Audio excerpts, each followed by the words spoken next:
Chapter 10 wave optics. पहली बात तो ये कि हमने जो चैप्टर नंबर 9 में पढ़ा था रे ऑप्टिक्स, ये है वेव ऑप्टिक्स। तो पहली बात ये कि उसमें डिफरेंस क्यों है, क्योंकि दोनों चीजें ऑप्टिक्स ही हैं और दोनों चीजों में एक ही इन्वॉल्व चीज है, इलेक्ट्रोमैग्नेटिक वेव।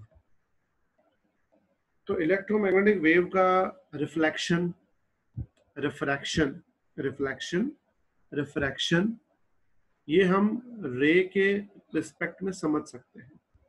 लेकिन जब बात आती है ना एक न्यू चीज की जिसको हम बोलते हैं इंटरफेरेंस एंड डिफ्रैक्शन, तो इंटरफेरेंस या फिर डिफ्रैक्शन, जो दूसरी या एक और चीज आती है पोलराइजेशन। तुमने केमिस्ट्री में एक वर्ड पढ़ा होगा पोलेरोमीटर, कभी आया है तुम्हारे में?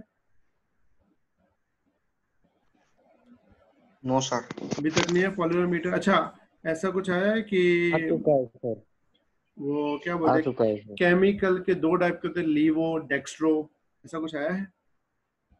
यस हाँ सर। सर। सर आया था ना सर। आया था लीवो डेक्स्ट्रो। तो लीवो और डेक्स्ट्रो जानने के लिए हम पोलेरोमीटर यूज करते थे, शायद तुम्हें याद हो तो भाई। Polarimeter sir. हाँ, पोलेरोमीटर में क्या था, लिक्विड में से वो लाइट पास करते थे, अगर लाइट राइट घूम जाती है तो डेक्स्ट्रो, लेफ्ट घूम जाती है तो लीवो, शायद तुम्हारा ऐसा था, शायद यही था। Yes sir. तो वो जो लाइट होती थी उस लाइट को बोलते हैं पोलराइज्ड लाइट। Polarised light. तो ये पोलराइजेशन क्या है वो, तो उसमें एक और टर्म आता है डिफ्रैक्शन, इंटरफेरेंस। इन टर्म को समझने के लिए हमें ऑप्टिक्स का जो रे वाला पोर्शन है वो इनको एक्सप्लेन नहीं कर सकता। उनको एक्सप्लेन करने के लिए हमें दूसरे मेथड में जाना पड़ता है और दूसरे मेथड को हम बोलते हैं वेव। मतलब हमको लाइट को किस फॉर्म में देखना पड़ेगा, रे के फॉर्म में नहीं, वेव के फॉर्म में। यही बात नहीं। तो वेव के फॉर्म में जब हम लाइट को पढ़ते हैं उस टाइप के ऑप्टिक्स को क्या बोलते हैं, वेव ऑप्टिक्स। मतलब रे ऑप्टिक्स और wave optics just only the two different representation of electromagnetic wave. मतलब रे ऑप्टिक्स और वेव ऑप्टिक्स मतलब दोनों रे और वेव जो है वो दोनों क्या है, दे आर रिप्रेजेंटेशन। और किस चीज के रिप्रेजेंटेशन है, इलेक्ट्रोमैग्नेटिक वेव, यानी कि विजिबल वेव, जिसकी वजह से हम लोग सब कुछ देख सकते हैं, सबको ऑब्जर्व कर सकते हैं। तो उनको दो अलग मेथड से समझाया गया है। एक रे का मतलब होता है रेक्टिलिनियर, सीधा स्ट्रेट जाना। वेव का मतलब होता है वेव के फॉर्म में जाना। तो हम वेव के फॉर्म में आज इसको पढ़ेंगे, ठीक है। तो वेव ऑप्टिक्स को समझने के लिए सबसे पहले एक अलग इमेजनरी कंसेप्ट समझना पड़ता है। याद रखना मैं वर्ड यूज कर रहा हूँ, इमेजनरी कंसेप्ट, जिसको कंसेप्ट को बोलते हैं वेव फ्रंट। अब नाम से क्या समझ में आता है, क्या हो सकता है वेव फ्रंट?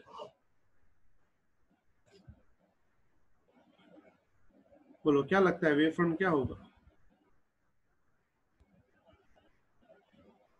नाम से तुम लोग क्या जज कर सकते हो? इमेजिन। नहीं, नाम वेव फ्रंट का मतलब क्या निकल रहा है वेव फ्रंट का? वेव मतलब वेव, फ्रंट मतलब वेव आगे से। आगे वाला हिस्सा वेव का, it's called wave front. Wave का आगे वाला पार्ट। अब इसका मीनिंग देखो, समझ लो यहाँ पे।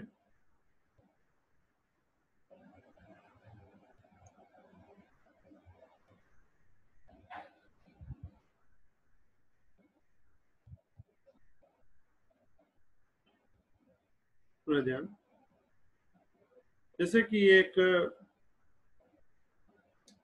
मैंने शेप ड्रॉ किया है,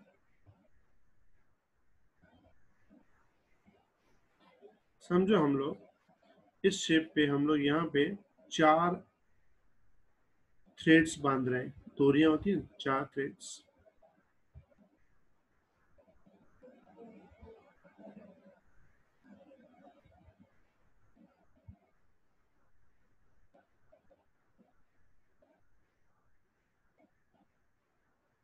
ये 4 हमने थ्रेड बांध दिए, ठीक है। अब हम चारों थ्रेड में वेव जनरेट करते हैं, चारों में वेव जनरेट करते हैं एक साथ, एक ही एम्पलीट्यूड की। अच्छा, सबको वेव की इक्वेशन तो याद होगी ना?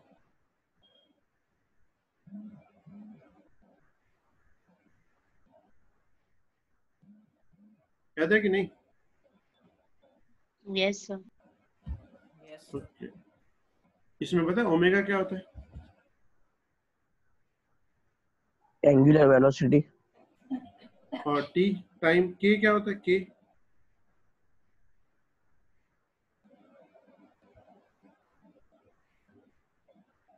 तो थोड़ा बहुत बता दो ना सर, पूरा करके। Very good.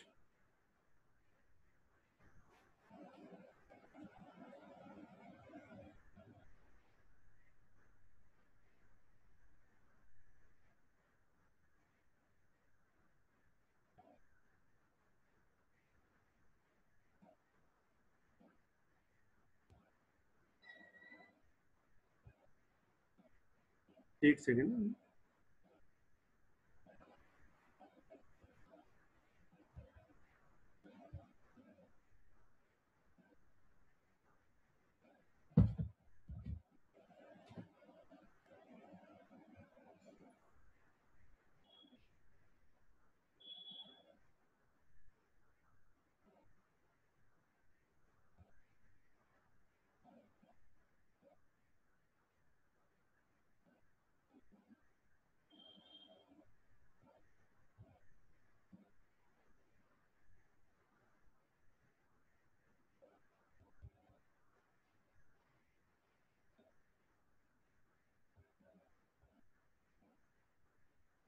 सर वो ध्यान, ये जो के है ना, इसका नाम हमने दिया था वेव वेक्टर। और के की वैल्यू याद है? इसको बोलते 2π/λ, जहाँ लेमड़ा क्या था?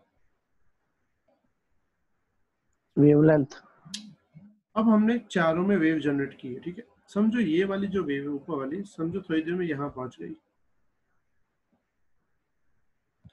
ये वाली वेव यहाँ पहुंच गई, ये वेव यहाँ, और ये वाली वेव यहाँ। तो अगर इन वेव को ज्वाइन करते हुए अगर मैं एक लाइन बनाऊं सबको, तो मुझे बताओ किस टाइप का शेप बनेगा?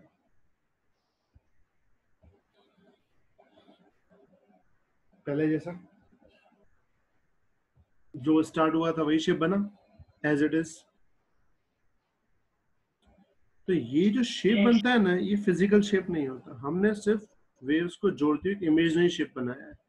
इस इमेजिनरी शेप को हम लोग क्या नाम देते हैं? Wave front. मतलब वेव फ्रंट एक्चुअल क्या है? The shape drawn by tangent to the waves. ये जो वेव्स है उनके ऊपर जो टेंजेंट की वजह से जो शेप बनता है, उस शेप को हम नाम क्या देते हैं? Wave front. जस्ट अंदर एग्जांपल समझो कि यहाँ पे एक पॉइंट सोर्स है, ठीक है, और पॉइंट सोर्स में इसने कुछ वेव्स निकाले। एक वेव इस तरफ, एक वेव यहाँ, एक वेव स्ट्रेट, एक इस तरफ, इस तरफ, पीछे भी निकाले, हम सिर्फ ये ले रहे हैं। अगर मैं इनके टेंजेंट को ड्रॉ करूं, ज्वाइन करूं टेंजेंट्स को, तो टेंजेंट ऐसे ड्रॉ होंगे।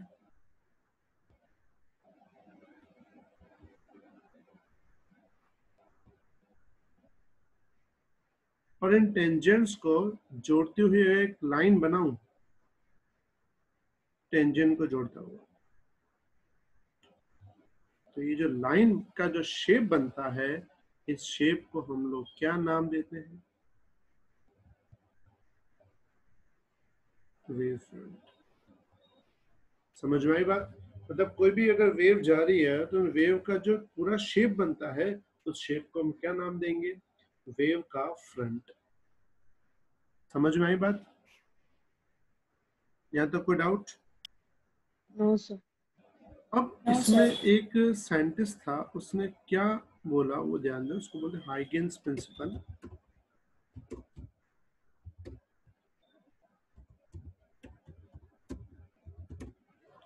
हाइगन्स प्रिंसिपल, उसने क्या बोला था? Every particle of wave front, every particle of wave front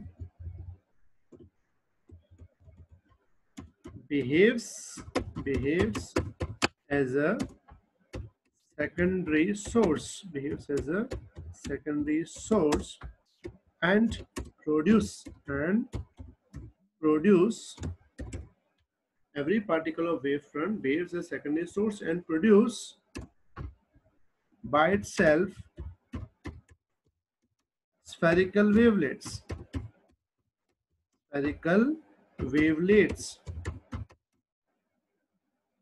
and after small interval of time,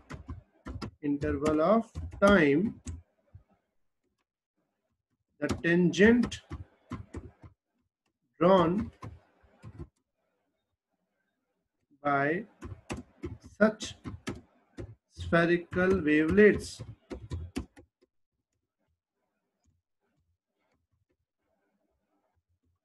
on such spherical wavelets gives the new shape of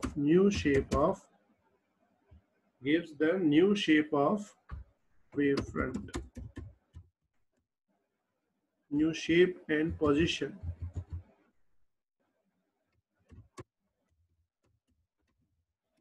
of wavefront. ये line दो बार पढ़ो फिर से.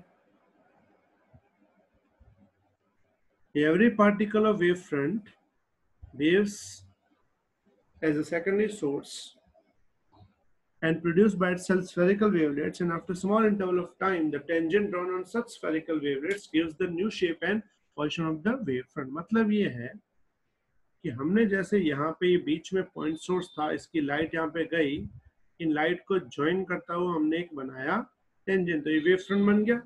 तो हाइगन्स प्रिंसिपल के हिसाब से ये जो नया वेवफ्रंट बना ना, इसका हर एक पार्टिकल कैसे बिहेव करेगा? As a secondary source. मतलब अब ये पार्टिकल भी क्या निकालेगा अपने अंदर से? Spherical wavelets. ये भी क्या एमिट करेगा? Spherical waves. ये भी क्या एमिट करेगा? Spherical waves. यहाँ भी एमिट होंगे स्फेरिकल वेव्स, यहाँ भी एमिट होंगे स्फेरिकल वेव्स. फिर इन स्फेरिकल वेव्स पे अगर मैं टेंजेंट बनाऊं, एक टेंजेंट ऐसे बनेगा, एक टेंजेंट ऐसे बनेगा, यहाँ एक टेंजेंट यहाँ बनेगा, एक टेंजेंट इस पे बनेगा, एक टेंजेंट यहाँ बनेगा. तो इस टेंजेंट को जोड़ती हुई जो लाइन बनती है, वो लाइन तुम्हें क्या देगी? New shape and position of wave front. और आगे हर एक वेव फ्रंट का पार्टिकल बिहेव करेगा एज अ सेकेंडरी सोर्स, और वो अपने अंदर से एमिट करेगा वेव्स. उनको जोड़ती हुई लाइन को बोलेंगे वेव फ्रंट. याद रखना ये एक इमेजिनरी कंसेप्ट है, क्योंकि लाइट ऐसे रुक के नहीं चलती, लाइट तो स्ट्रेट चली जाती है. लेकिन अगर किसी भी इंस्टेंट पे इसको स्टडी करना हो लाइट को, तो हमें वेव फ्रंट के तरीके से सोचना पड़ता है. क्लियर बात इतनी? अच्छा, दूसरी बात जरूरी. हाँ बेटा बोलो. सर ऐसा कब तक होगा? मतलब जब तक लाइट कहाँ जाके एब्जॉर्ब हो जाए, खत्म हो जाए, तब तक. जब तक लाइट ट्रैवल करेगी वेव फ्रंट के फॉर्म में ट्रैवल करेगी. और जरूरी नहीं वेव फ्रंट का हमेशा शेप स्फेरिकली बने, वेव फ्रंट का कोई भी शेप बन सकता है. जस्ट एग्जांपल, सपोज करो लाइट जो है वो ट्रैवल कर रही है स्ट्रेट, मतलब लाइट वेव ऐसे जा रही है.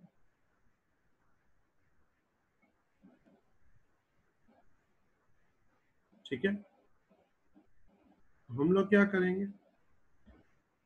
इनको जोड़ता हुआ एक टेंजेंट बनाएंगे. तो सिंपल बात है, टेंजेंट ऐसे बनेगा. क्लियर? तो ये जो टेंजेंट बनेगा, इस टेंजेंट को हम लोग क्या नाम देंगे? Wave front. तो यहाँ पे वेव फ्रंट का शेप कैसा बन गया? प्लेन टाइप बन गया. फिर वेव फ्रंट का हर एक पार्टिकल कैसे बिहेव करेगा? As a secondary source. और अगर ये सेकेंडरी सोर्स बिहेव करेगा, ये खुद क्या एमिट करेगा? वेव्स एमिट करेगा। कौन सी? स्फेरिकल, क्योंकि वो बिहेव करता है सेकेंडरी सोर्स। ये भी स्फेरिकल, ये भी स्फेरिकल, ये भी स्फेरिकल, ये भी स्फेरिकल। फिर क्या करेंगे हम? ऐसे स्फेरिकल को जोड़ते हुए एक लाइन बनाएंगे, तो वो लाइन तुम्हें क्या देगी? New shape of wave front. Sir हाँ बेटा बोलो। ये वेव फ्रंट का सर ये सर्कुलर पार्ट एक बार फिर समझाना ना, जो सेमी सर्कल वाला आपने सर समझाया था। मतलब हर एक पार्टिकल जो है ना वो बिहेव करता है सोर्स। कौन सा सोर्स? Point source. और कोई भी पॉइंट कैसे वेव्स निकालता है? हर जगह। मतलब किसी भी पॉइंट की बात करो तो पॉइंट कहाँ कहाँ वेव निकालेगा? हर जगह। तो ऐसी वेव को कौन सी वेव बोलते हैं? स्फेरिकल वेव बोलते हैं। तो ये स्फेरिकल वेव है, लेकिन मैंने ड्रॉ किस तरफ की है? सिर्फ फ्रंट साइड। वैसे फ्रंट भी आएगा और बैक भी आएगा, ऐसा आएगा, पूरा स्फेरिकल आएगा। लेकिन वो ट्रैवल किस तरफ कर रहा है? आगे की तरफ। तो ट्रैवल सिर्फ आगे की तरफ। क्लियर? क्लियर। Everyone clear? दूसरी बात ध्यान देना, मतलब वेव फ्रंट का शेप कोई भी हो सकता है, स्फेरिकल हो सकता है, प्लेन हो सकता है, कैसे भी। जैसे एक और एग्जांपल मैं दे रहा हूँ, तुम्हें ध्यान देना। भाई सपोज करो जैसे कि ये मान लो एक मिरर है, ठीक है। तुम्हें पता है मिरर से लाइट क्या होती है? रिफ्लेक्ट होती है। अब मान लो यहाँ से वेव्स आ रही है ऐसे,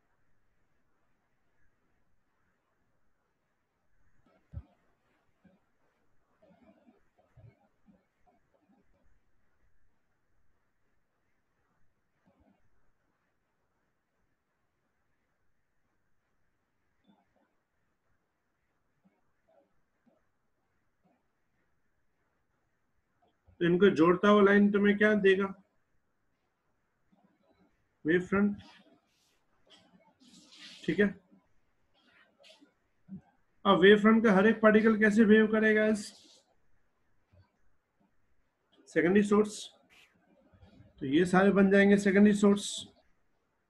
तो सेकेंडरी सोर्स क्या एमिट करेंगे? बोलो। Spherical wavelets. अब मुझे बताओ ये वाला पार्टिकल की स्फेरिकल वेवलेट किस तरफ होगी? नीचे की ऊपर?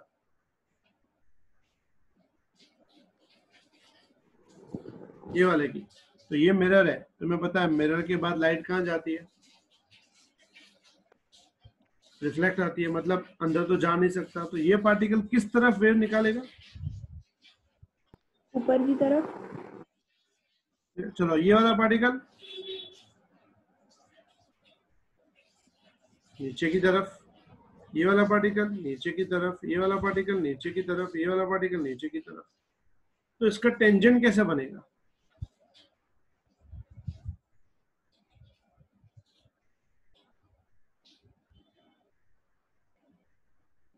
ऐसा बनेगा। समझ में आई बात? Yes sir. अब ये अपना वेव, हाँ बेटा, ये अपना वेव फ्रंट बन गया। अब ये वेव फ्रंट क्या एमिट करेगा? बोलो। ये सारे पार्टिकल हो गए अभी अपने, देखा? ये वाला पार्टिकल, ये पार्टिकल, ये पार्टिकल, ये पार्टिकल, ये पार्टिकल। चलो ये पार्टिकल किस तरफ एमिट करेगा? आगे की तरफ। ये वाला पार्टिकल भी आगे की तरफ, बट ये वाला नीचे, ये वाला नीचे, ये वाला नीचे। तो नया वेव फ्रंट कैसे बनेगा? बोलो।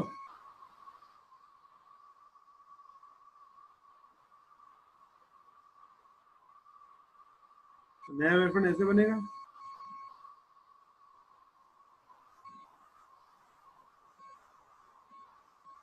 देखा?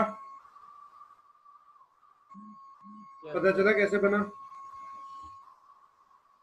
Yes sir. Yes, sir. अच्छा, और आगे, अभी और आगे थोड़ा जाए तो कैसे बनेगा? बोलो। अब कितने कौन से पार्टिकल वेव फ्रंट बन गया?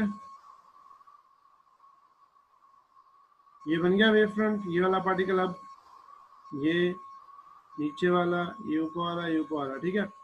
अब इसमें, अब बोलो किस तरफ जाएगा? ये वाला पार्टिकल आगे की तरफ जाएगा, ये वाला पार्टिकल आगे जाएगा, तो ये वाला भी आगे ही जाएगा, ठीक है।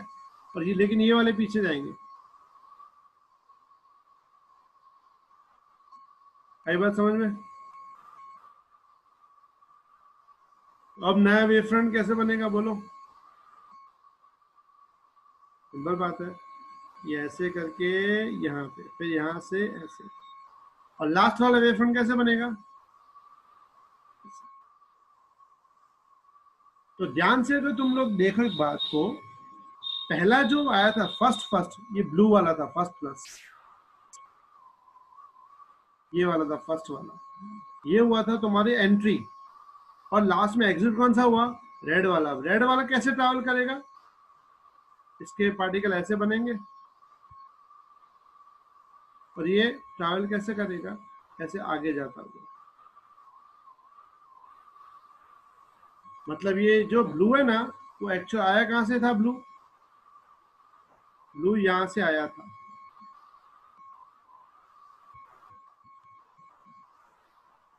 ये ब्लू आया था। तो ब्लू कैसे आया था? इस टाइप से एंट्री हुई थी, और रेड की एग्जिट कैसे हुई? रेड की एग्जिट ऐसे हुई। तो एक्चुअल में देखा जाए इसको, अगर मैं पूरे अच्छी तरह से कॉम्बिनेशन करूं तो मैं ऐसे बोल सकते हैं कि लाइट जो है वो ऐसे आई थी और ऐसे चली गई। तो तुम्हें पता है इसको हम रिफ्लेक्शन बोलते हैं। समझ में आई बात? Yes, sir. Yes clear? Sir. Complete? Yes. ठीक है, तो ये एक बार अच्छे से लिख लो, और जिसमें से जो एक दो ड्रॉ करने हो तो कर लो, तो फिर मैं आगे बढ़ूं।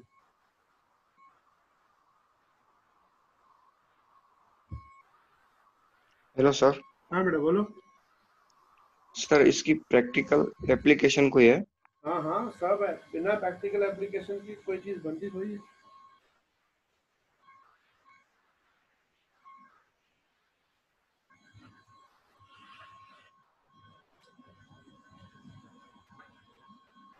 बट सर ये तो इमेजिनरी कॉन्सेप्ट नहीं है।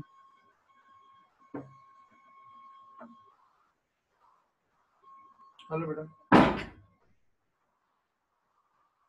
बेटा अभी आवाज आ रही है कि बाहर का कोई? पहले आ रहा था शायद तुमको। Mihir, yes sir. अभी भी आ रही है आवाज? हाँ सर, कि पहले से कम है? आ रही है। सन और कैसे आवाज आ रही है? पानी की मोटर चल रही है शायद। बंद हो जाएगी 2 मिनट में, तब तक ये लिख लो खाली।